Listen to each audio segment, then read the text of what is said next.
Okay, so Kalpesh, first of all, thanks for taking time.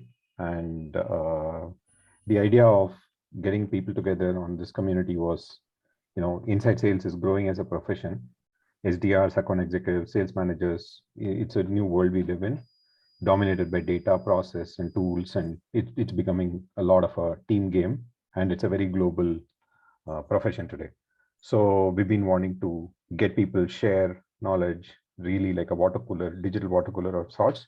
And that's why we said it's really an unfair advantage that people around here can have. Um, Good language, good communication skills, access to tools, access to connectivity. You can sell for anybody anywhere in the world and so on, right? All of you are like a lot more dyed in the wool salespeople than I am. So I'm going to lean on many of you and learn from it. So we looked at a bunch of topics within this group, and hopefully, other people going forward. We picked up one topic with Kalpesh. He has been, building and managing SDR teams at multiple places. Very interesting journey. A lot of food for thought in early stages of his career. Now going into Martech, right? So that's the idea. I've put together a bunch of questions to drive the conversation, and as we go along, feel free to post your questions on the chat so we can at least make sure that they're curated and we have Kalpesh speak about it. And of course, it's not intended to be a very formal discussion. This is really like a digital water cooler, 3x3. So let's go. Why don't you start with giving a sense of who you are? How did you get to this bungalow that's so beautiful? And the career path that got you here, all the stocks that you vested, all the dollars that you minted, and so on, and now ready for an NFT as well. Go ahead. That is really an interesting question, Sridhar. So I would like to begin with talking about my earlier stint with the hospitality industry. Since I graduated from the hotel management stuff around, say, 15, 16 years ago, maybe 17 years ago. I started off with the hotels. I was working with the Intercontinental Marine Drive Hotel. And I would like to take every step in my career stint so far as a failure, right? So I spent around approximately 2 years in the hotel industry. And, I realized that, I am a big failure over there because I was not able to potentially demonstrate and exhibit the values that I wanted to, despite of planning so many things. And I had to kind of move on from the hospitality industry. Not that it is an industry which is not favorable for many.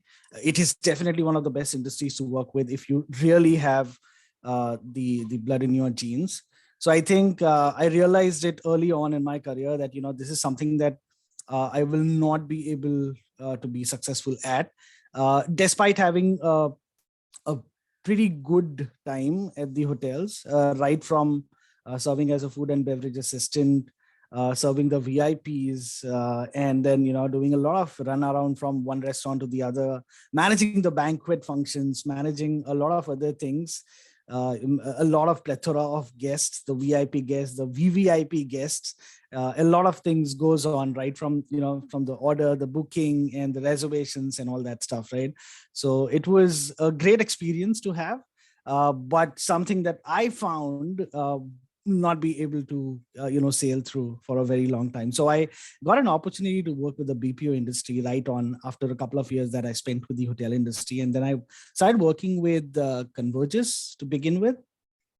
And over there, I think it is the same story of a failure, maybe, that I found myself in.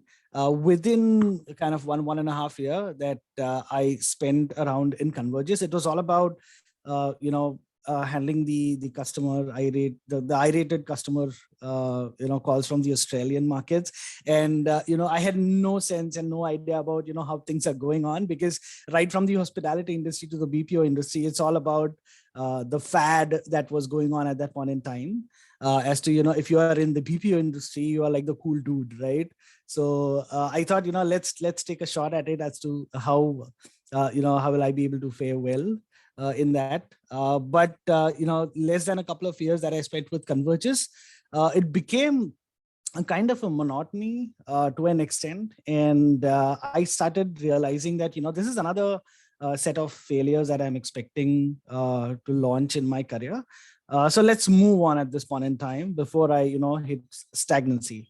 And the reason why I say it was a failure, because the goals that were designed for me to achieve, I will not say that, they were pretty easy, or they were not they were not etched out in the right fashion, but I was able to achieve the goals pretty early in my stages. So right from month 1, month 0, month 2, month 3, month on month, I was able to overachieve the set targets of, at that point in time, it was something like an AHT, like the average handling time of the customer calls, and the quality control of the calls, and how am I supposed to be doing XYZ things when it's supposed to be, interacting with the customers in Australia.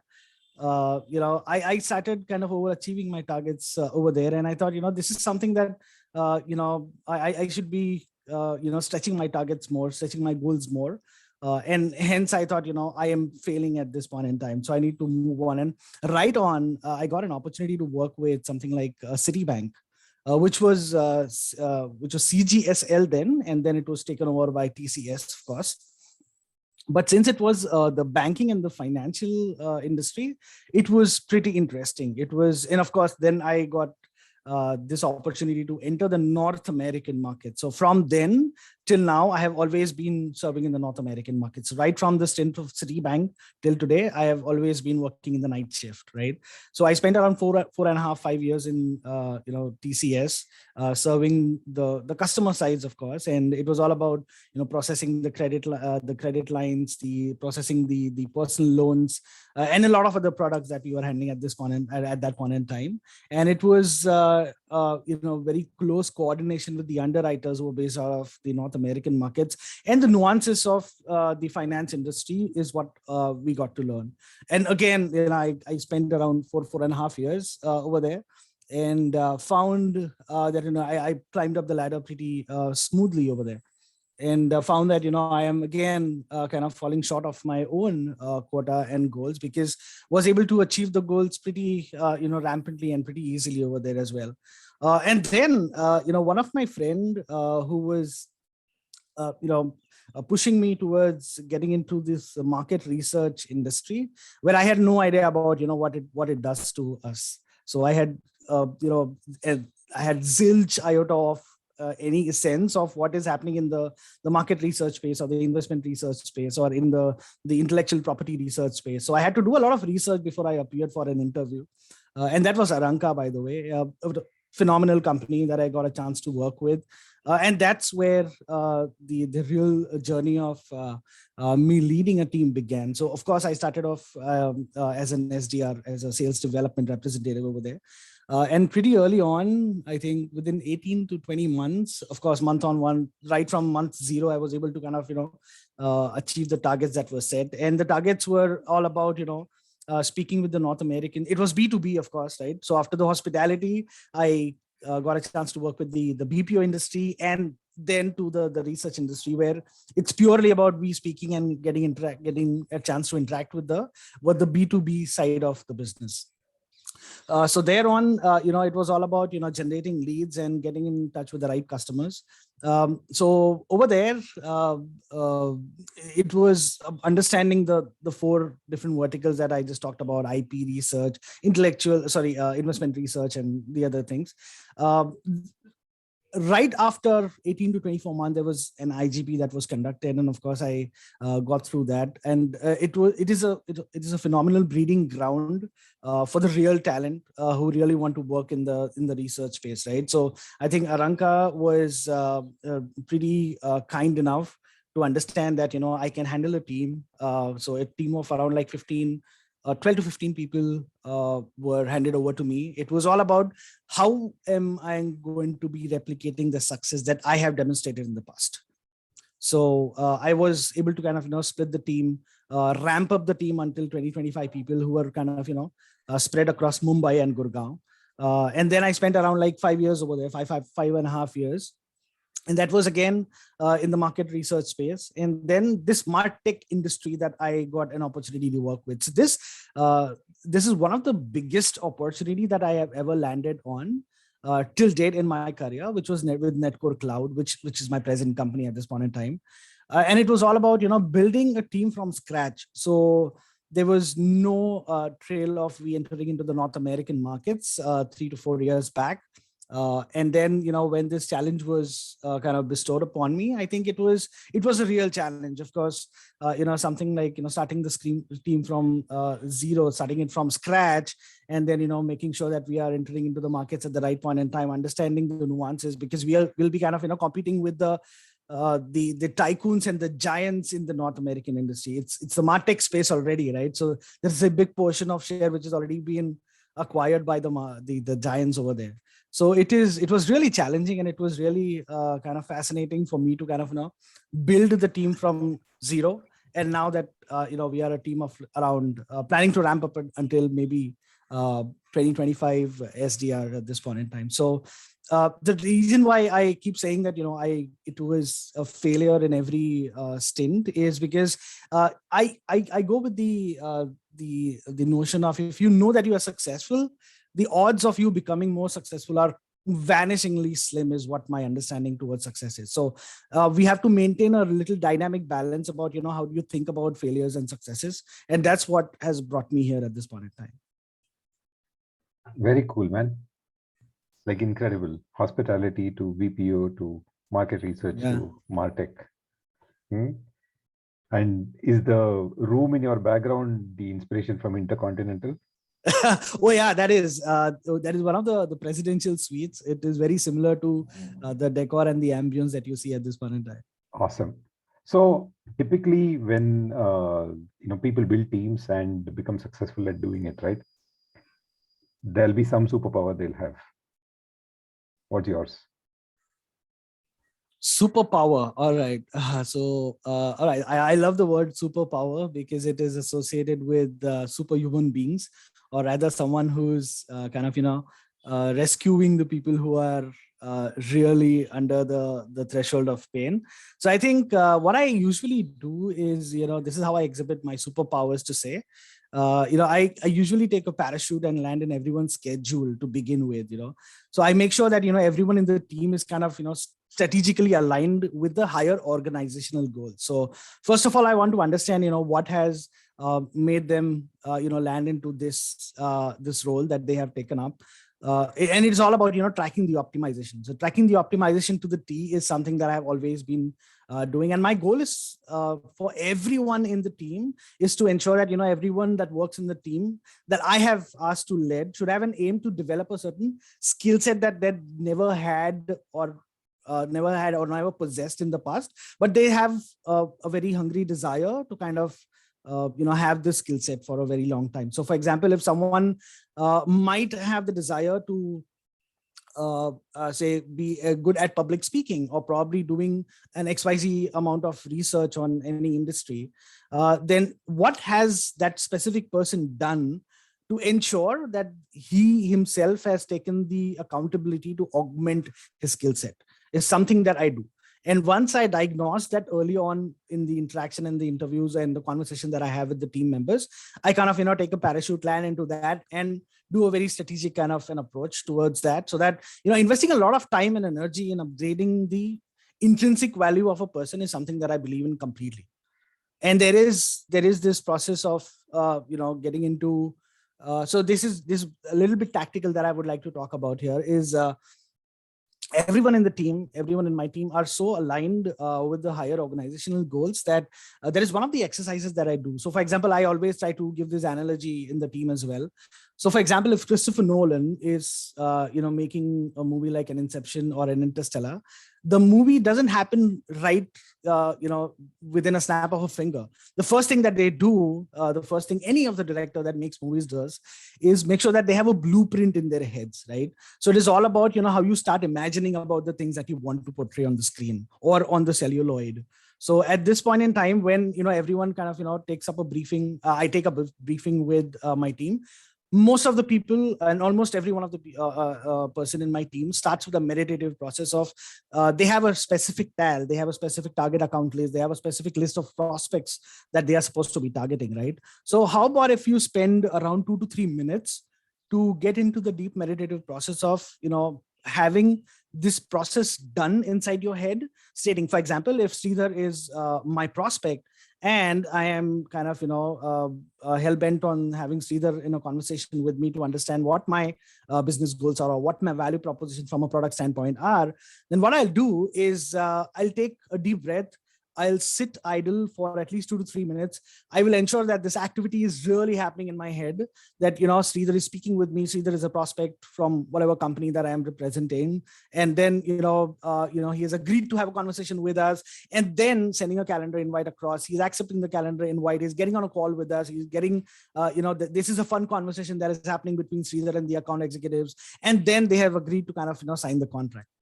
So this meditative process is something that we must be doing before we get into the prospecting stage. So I think once that is done, you're all set for the day. That's interesting. It's like B2B. But on a more interesting note, so you talked about how do you get into the schedule and the intrinsic value of people in your team, right? I remember in one of the earlier conversations you mentioned about what is the orientation of people that you bring on as SDRs. Can you talk about that? I thought that was a very interesting way to look at the SDR role and what they bring to the table.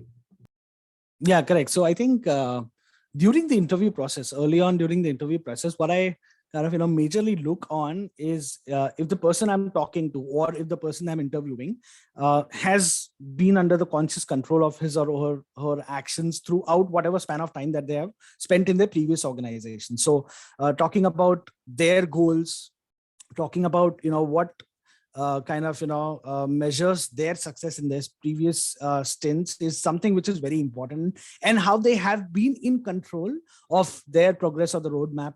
And have they always been congruent to their daily, weekly, or monthly activities is something that is very important for me to understand.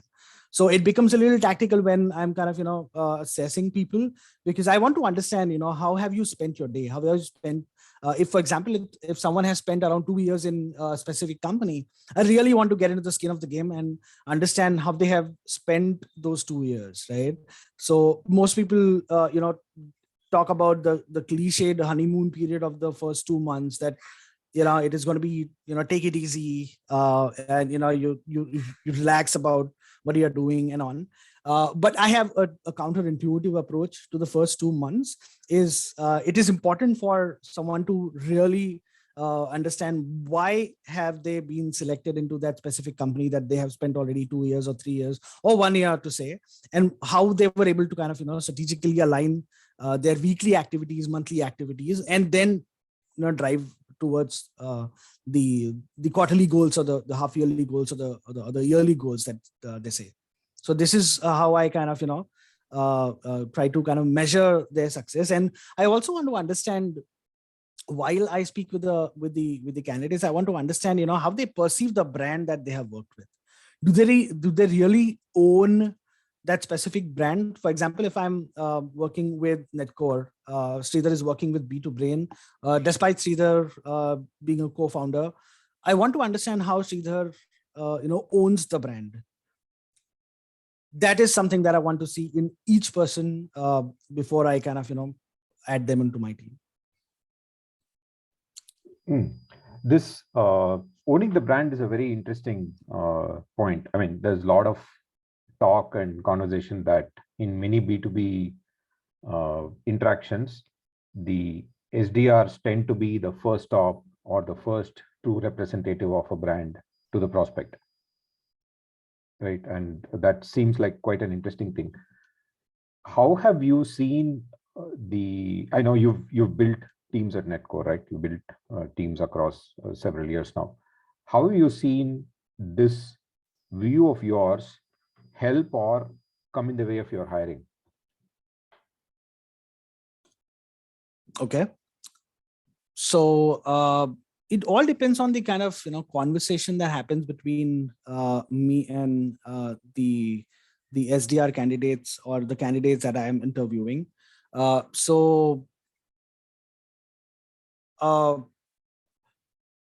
there is one specific instance that I would like to talk about, maybe to understand, maybe to answer this in a better way, is, for example, if you are kind of, interviewing for Netcore Cloud, then I want to understand what have you researched about Netcore Cloud. Or for example, if you have been with B2Brain and then you are jumping from one company to the other, I want to understand how thoroughly you understand the product. And spend some time on making me understand. It's not about you giving me a demonstration of the product. It's about me understanding as to how deeply have you invested into that specific brand that you have worked with. What kind of things you might have done, because it is not important. It is not easy for someone to kind of understand the product so easily through the process trainings and the product trainings. It is all about how much time have you invested into understanding the product is something that I would like to gauge through the conversation that I have with them. And do you find that the talent pool or the pipeline that you have, people are taking time and effort to actually do the research and come prepared? A few, yes. A few, absolutely not. So there have been instances where people have just randomly come on the screen, and just because it was an interview schedule, they landed up on the screen, and we talked about the weather, we talked about how's the pandemic hit, etc., etc. And when we actually talk about what do you understand, why do you want to be here, what do you understand with the SaaS trend, or what do you understand with the market trend, the MarTech trend, they are all bounced. And it becomes difficult for them to articulate things. The reason why it becomes difficult for them to articulate things is because they have not spent enough time in understanding. It's not about clearing the interview process. So I have been very clear in my approach. It is not about an interview. I will never make sure that the interviewee or the candidate is feeling very nervous and conscious about what they are talking, because it is all about a conversation that we are having, right? So you and I, at the end of the day, are going to be aligned with the business goals, and how are we going to determine each other's synergies is something that I'm looking at. So if you are not adhered to that specific thing, you have not done the research. And if you're not done the research, you'll not be able to articulate. And if you're not able to articulate, you will not be able to clear the interview. It's a very straightforward process. Got it. A quick show of hands for the managers in this call. Give a thumbs up if you have faced a similar problem of candidates landing up without doing any research and just blinking and asking, what does your company do? Okay. All right. Not too many. That's a good one. Cool. So let's move to the next one. So you have all of these expectations, or you want your team to be nurtured in a certain way and brought up in a certain way. How do you still manage to build a pipeline and be able to bring people on and make them effective? Oh, that is, I would like to give 100% credit to our talent acquisition team. A lot of brainstorming happens with the recruitment team and the talent acquisition team before we kind of start evaluating the candidate. So right from understanding their resumes, right from understanding maybe their video profiles, there is a 2 to 3 minute video that a few candidates send that we evaluate. Plus, we also try to understand, how well are they able to kind of, write emails maybe. So there are a few assignments that are expected to be done before they appear for, or before even they get shortlisted for an interview. And, on the basis of that, we try to understand, if there is a certain instance that has been given to them, if there is a certain use case that I expect them to talk about, either in an email or probably in a video email. How confident are you? What kind of choice of words are you going to make sure that your message is delivered clearly is something that we do. A lot of brainstorming happens, and really thankful for the recruitment and the talent acquisition team to support me in this specific regard. So your TA team is doing like a phenomenal job, I guess. Absolutely phenomenal job. That's great.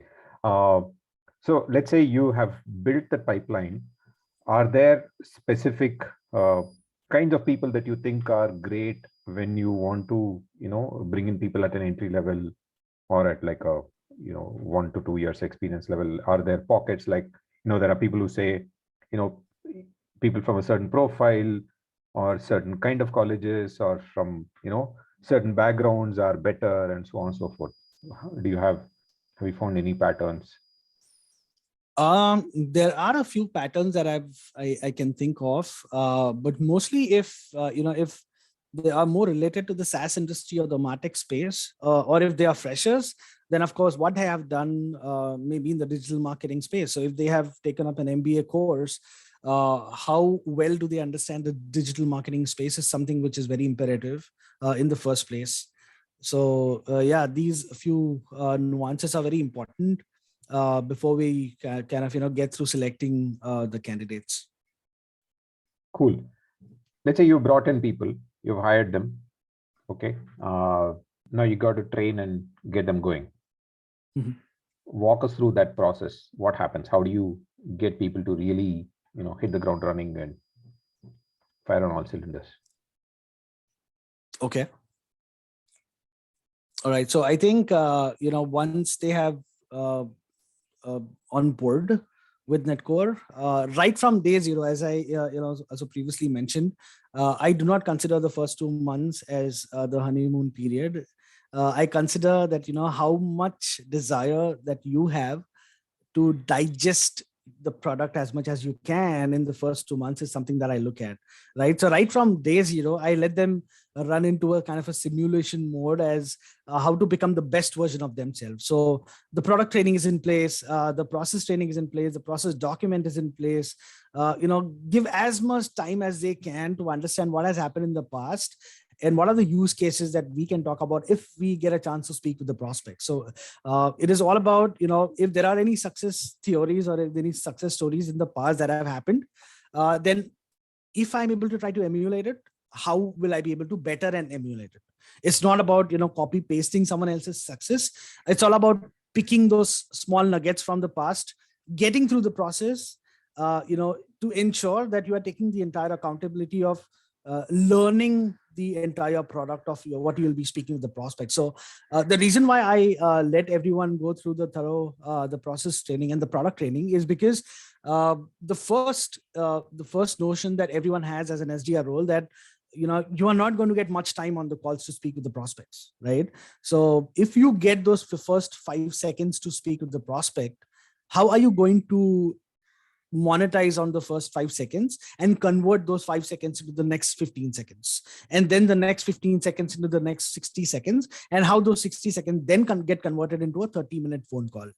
So if you are able to kind of digest the product first, get into a mode of concentrating the product in such a way that you are able to explain it to a 7-year-old in your house or a 90-year-old granny in your house, then you are ready to be on the floor and hit the ground running and ready to fire all on cylinders to speak with the prospects. And if you are able to do that, because in the North American markets, it is, I'm sure everyone knows that it is pretty difficult for everyone of us to get hold of the prospects, because it's a voicemail culture and you have to kind of repeatedly dial calls, send emails, and do a lot of other things to get hold of the prospect. But when you get hold of them, it's all about how well are you able to kind of deliver the message within less than 1 minute, within less than 50 seconds. It's something that you can only excel if you invest into the first 2 months of the product understanding and the process understanding.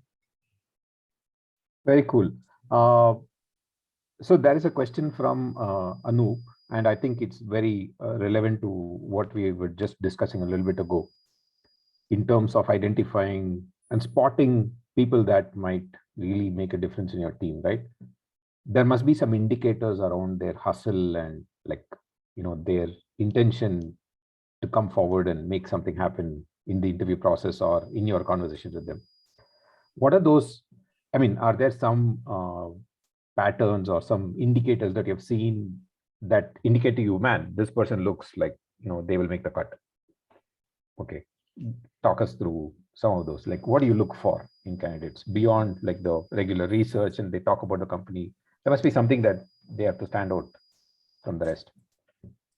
So if we get a chance to speak with any of the candidates, and it's the first step of an interview thing, after the video screening, after a lot of hustle and bustle that they have done already to get to the point to get a chance to speak with me, it is all about how are you going to talk about your success in the previous stint. So for example, I want you to get more specific about use cases. I want you to get more specific about the prospects that you have dealt with. It's all right if you don't take names. It's all right if you don't name any clients, or don't talk about the product that you are selling. But tell me how you have done more than once the same thing in the past 1 year or past 2 years.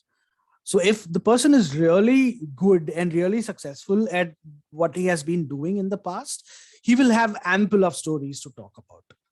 And if you are going to be storytelling all your case studies, you are in for sure. But how would this approach work when you are hiring complete freshers? Would this work? If you're hiring complete freshers, then I think give them some time to understand what your product is about. So if you are into the MarTech space, I want to understand how the freshers are going to spend some time into understanding how the MarTech space is going to expand in the next 5 to 7 years, or maybe 10 years. So I want them to look through the MarTech space from the lens of 5 years, 10 years down the line, and not from the lens of how it will span in the next 1 month or 2 months. And that much research they can definitely do, right? So regardless of they have the experience, or regardless of someone doesn't have an experience, they can definitely spend some time doing. It's internet world, right? So there's a lot of data available here and there. If they want to really dive into the data and talk to me about the insightful information that might I not be aware of, then yes, of course, go ahead and do the research and talk to me about it. And I would also like to very profoundly say here that it is always better to search for talent or search for people who are kind of smarter than what we are at this point in time. So I always believe if I am going to be hiring someone in my team, I want that person, he or she, to be smarter than what I am at this point in time, because it is all about me and him, or me and her, collaborating in the near future to understanding the synergies of the business value proposition, so that you and I can grow into each other. So if I fall short, you can pick me up, and if you fall, I will be able to pick you up. Great. So when you get people from multiple sources and multiple backgrounds and multiple walks of life, right, and you have to run together with them as a team, how do you build up a level of motivation amongst them such that everybody is sufficiently charged up to move forward? So this is about how do you motivate people coming from different after life, after people they get are into in? the team? Yes, after they are in. Okay, so I think this ties back into the kind of time and energy that I invest into each and everyone's goal. So I really want to understand what their financial goals are. So if they have taken up the SDR role, and if you have already chosen something like a Netcore Cloud to begin with as a platform to skyrocket their ambitions, I really want to understand, if they have defined monthly, quarterly, half yearly or yearly goals from a financial standpoint. Where do they want to spend their holidays? Where do they want to go for a vacation? Or how really they are aware of the financial norms, or the growing economy of the country that they are living in, and the growing economy of the country that they're serving for. So I really want to understand, how, if they are tied with these financial goals, and if they are tied with these specific goals, it becomes easier for me to understand getting into the mode of optimizing their daily activities. So for example, if someone is looking forward to investing into something like equity, then I would like to understand what kind of understanding and knowledge do you have about it. Let's talk about it. Okay, this is interesting. You're basically trying to get into their mind and see what are their personal goals. Absolutely. Of evolution, correct, advancement, development, etc., and then linking that back into how their tasks are aligned. Is that what you're doing? Absolutely. Interesting. So, and also it also takes of course, I would like to give a lot of credit to the breeding ground Netcore Cloud here at this point in time, because the kind of culture that I was able to develop, the kind of culture that I was able to build is all because of the culture that already existed in Netcore Cloud. So right from the recruitment team, right from the HR, right from the product team, right from the engineering to someone like a back office operations, to the sales, to the SDRs, everyone is so cohesive in their own approach that we really work as a family. Right, so it's a kind of a family approach that everyone takes, and that's how they automatically feel they are in the best place. So why not go ahead and kind of perform at this point in time? There is no reason for why I shouldn't be performing. That's very nice. There must, of course, be incentives tied to successful teams, right? You have to incentivize them in the right manner. What sort of incentive structures have you seen work well for SDR teams? Incentive structures. All right. So I think the kind of incentive structures that have worked well is something that if you give, the weightage to the kind of meetings that they are able to schedule versus a different weightage to the meetings that they were able to actually get executed versus the meetings that were SQL'd, which means that they were band qualified, versus the closures that happen. So right from the top of the funnel to the bottom of the funnel, every step they should feel incentivized, not feel, but they should really be incentivized. And that's how it has worked for me. And I think that that's the best way to go for it, because if you stay invested in every step, they will hold themselves accountable for making sure that the deal is closed at the end. Okay, so you're basically comping or incentivizing them on every step of what the account goes through. Absolutely. Okay, so that means it's not just meetings or opportunity or close that is a singular goal. Like everybody has multiple goals. Multiple goals, right. Correct. That's interesting structure.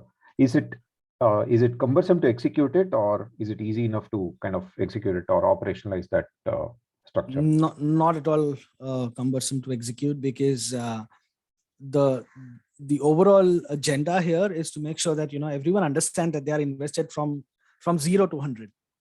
So it's not only about the SDRs generating the meeting and then leaving it to the account executives to get that executed. So it's all about you and I are in relationship, and you and I are equally responsible for this to go further than this.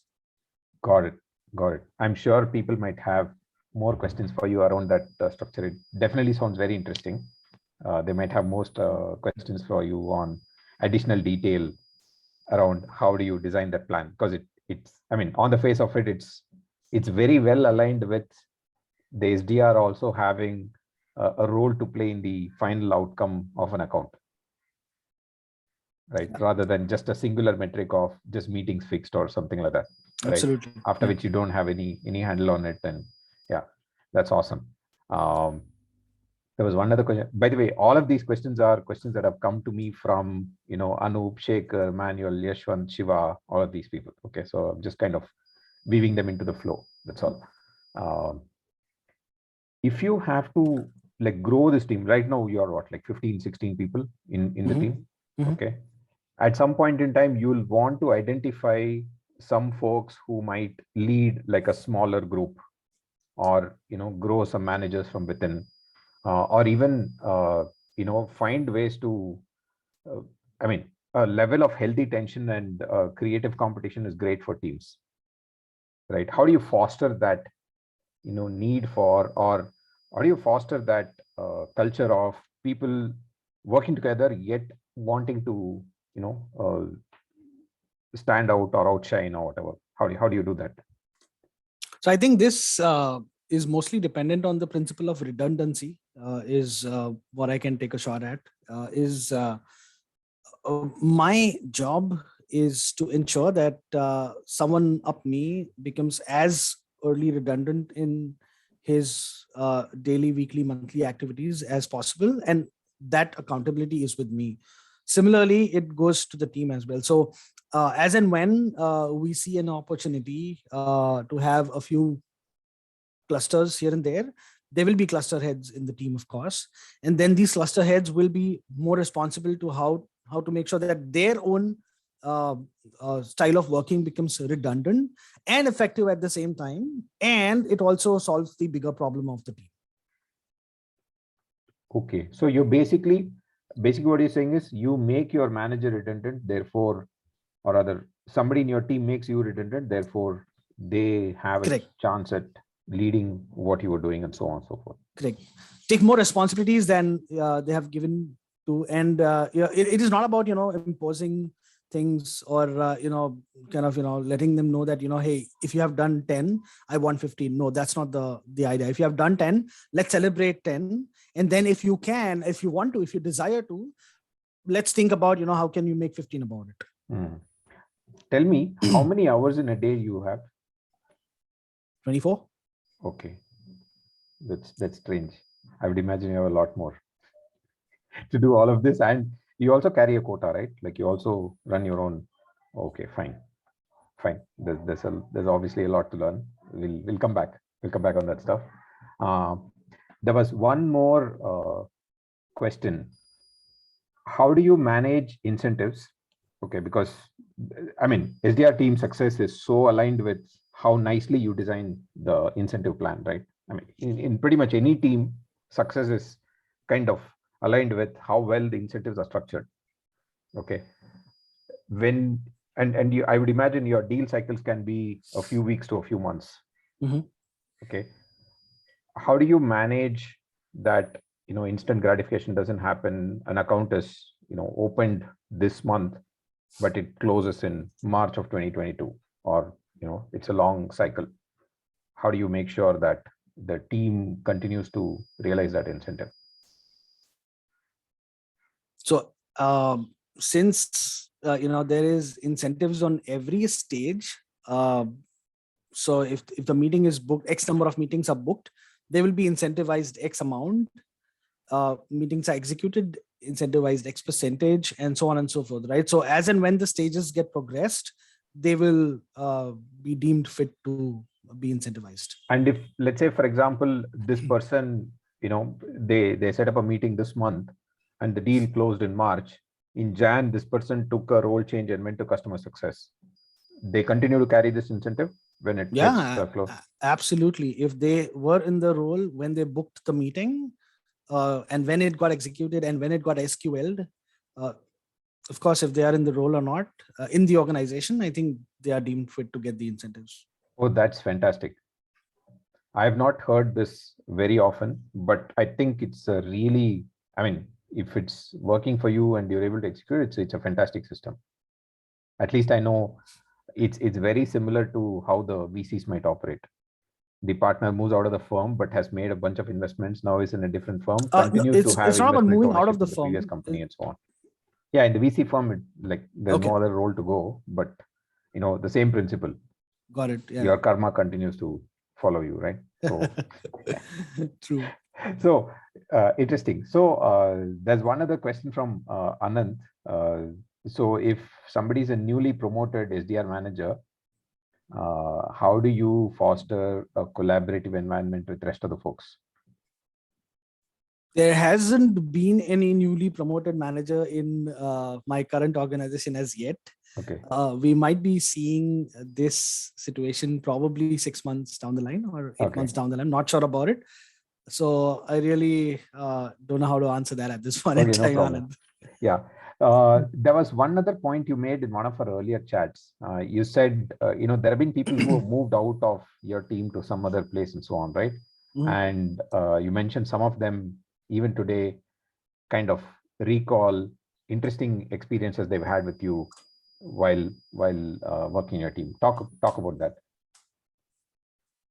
All right. So I think there have been many instances where, people have worked with me in the past in my previous organizations. And of course, they have now starting to lead a few teams in their own capacity. the only way that I can see here is if I have contributed to their success, in their opinion, then it is a big deal for me that they hold me accountable for their success, right? So the relationship is not just a business relationship that I want to carry forward from one organization to the other, irrespective if the person is going to be in my team or not going to be in my team.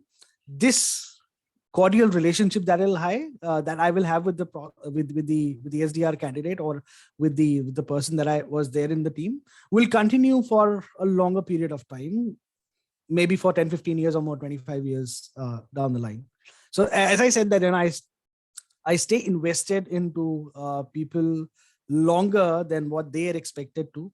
And so I think this itself kind of, gives us an opportunity to stay connected. And people just casually say that, let's keep in touch. But when someone says keep in touch with me, I will ensure that I'm keeping in touch. If not, I've seen examples of that. And if I don't want to stay in touch, then I'll not say that. I will not definitely say that. Okay, that's cool. That's very nice. There was a question from Sayan on the incentive structure at every stage of the deal. I'm assuming it's fair to say that for every stage of the deal, the incentives could be different for an SDR, right? Yeah. So yeah, maybe sometime later we should have Kalpesh do like a shorter session on just the incentive plan. Incentives. Sounds really, it sounds really well thought out. Okay, and it's a very non-nickel and diming kind of a thing, right? Companies have a general reputation of, you kind of shortchange salespeople on the comp side while you put a lot of pressure on the pipeline creation side and so on. So I think it'll be good for us to discuss that as possibly one other topic sometime later, maybe in the new year, or when the only thing I'm super curious to know, Sridhar, is how frequently do you give away the incentives, and how big is the finance team who rolls out this? Unless and otherwise this is automated. If Kalpesh has 25 people, I can only imagine, at 4 different levels or stages, you have 25 into 400 scenarios, right? I mean, if you look at the permutation combination, I'm super curious to know how, what's the frequency that you make the payouts, and how does the finance guys manage?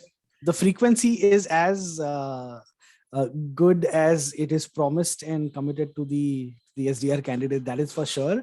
And I think it ties back into the thing that I said, right from the finance, right from the product, right from the engineering, right from the SDR to the account executives and the back office operations. We work together in such a cohesive manner because of the culture that has been already kind of, as a breeding ground for everyone to flourish at Netcore Cloud. So I think it never becomes kind of a task. It never becomes difficult for us to execute that task. Very interesting. We should probably also bring in the guys from Everstage who are working on an area around this to talk about what they are seeing in the market.